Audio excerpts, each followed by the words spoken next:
Hey, what's going on YouTube? This is Dottie with Ignite Cinemas, and today I have a special step-by-step tutorial on the best settings so you can get the best audio using your Tascam DR-10L lavalier mic. Let's get it!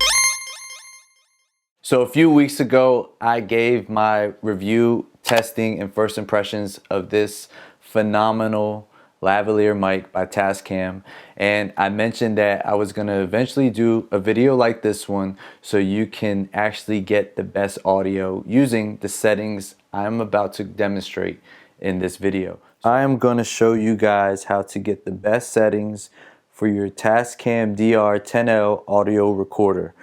This is a beast. First, you're gonna wanna make sure you have a memory card in here.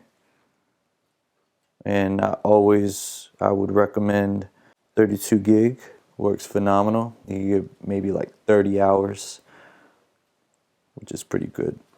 All right, so let's get into it. First, you're gonna wanna power it on. Hold that down. As you can see, my battery is looking a little weak, but we're gonna get into the first one. So we're gonna go into menu.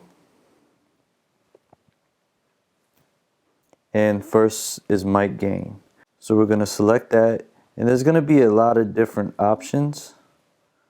We don't have to worry about this right now because I will explain more when we get into number 4. So it could be anything right now. See ya. Next, we're going to go to low cut.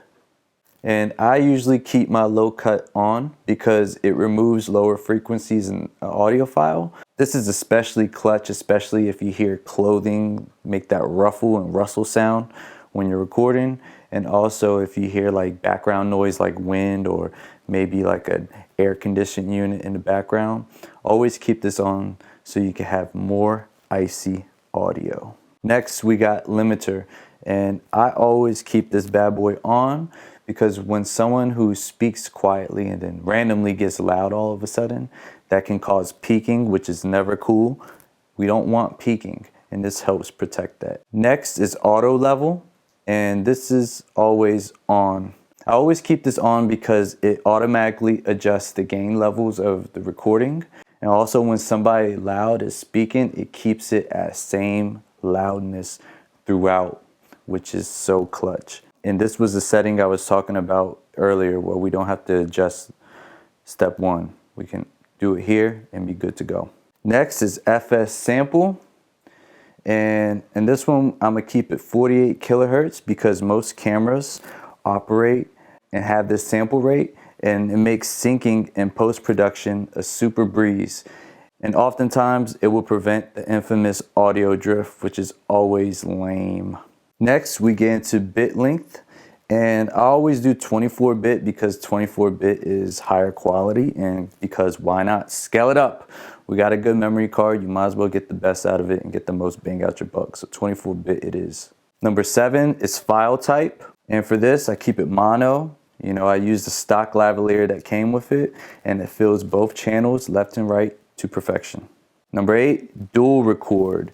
And this is a cool feature, and I recently found out that only if you have version 2.0, which this came with, I bought this like a month ago, it's shipped with version 2.0 on it, that you can get these extra features, which is minus 12 decibels, minus 6 decibels, and on and off. So what this does is it keeps a backup audio track alongside the main audio file.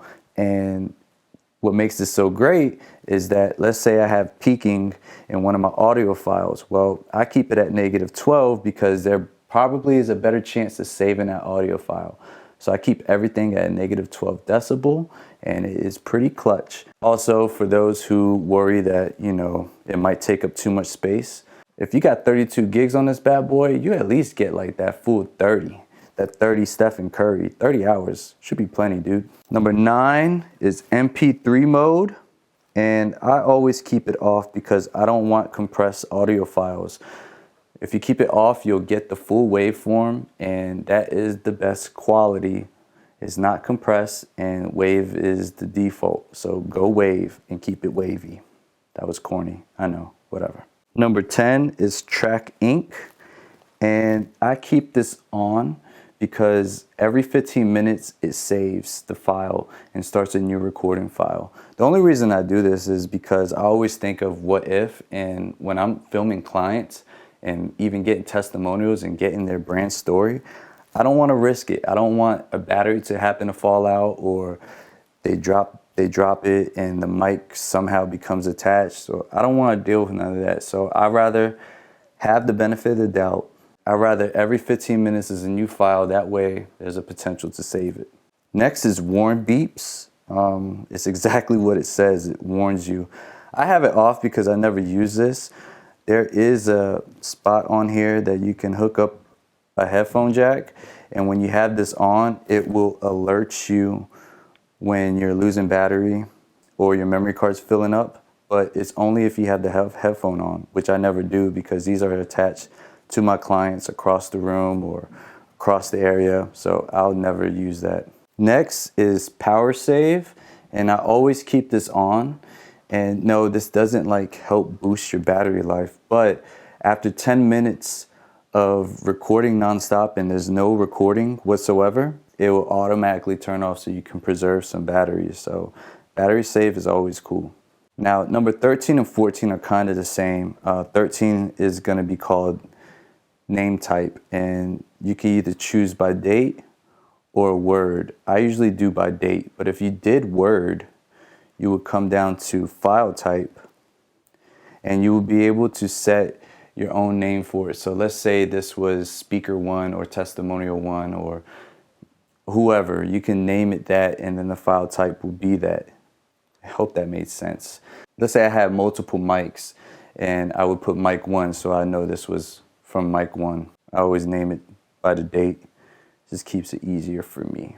Number 15 is format SD. And we're not going to do it right now because I have some files I haven't transported and exported to my computer yet. But if you did do that, then feel free to go ahead and reformat it. I'm sure you see this feature all the time on any camera you've used, and it formats everything and deletes everything. So right now I'm going to say no.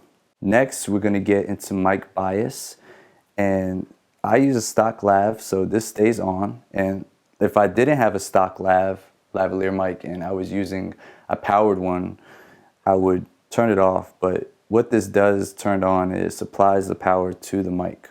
Battery type, I don't really keep it fancy. I'm using some alkaline batteries from Amazon, but if you had lithium or some rechargeable ones, you could change it accordingly. Make sure you use the right ones so you have the most up-to-date battery data, and it'll tell you if you're running low. 18 is pretty straightforward, self-explanatory, is date and time. Make sure you set this accordingly. Number 19, system. What this does is it will reset your settings to factory. So if you messed up during this tutorial, you want to start from jump, you would hit yes, but I'm gonna hit no right now. And the last thing is version info. And this tells you what version you have. Now I currently have the 2.0 update because it came like that in the mail. If you don't, you can go on their website and download the newest update, and then you are all good to go.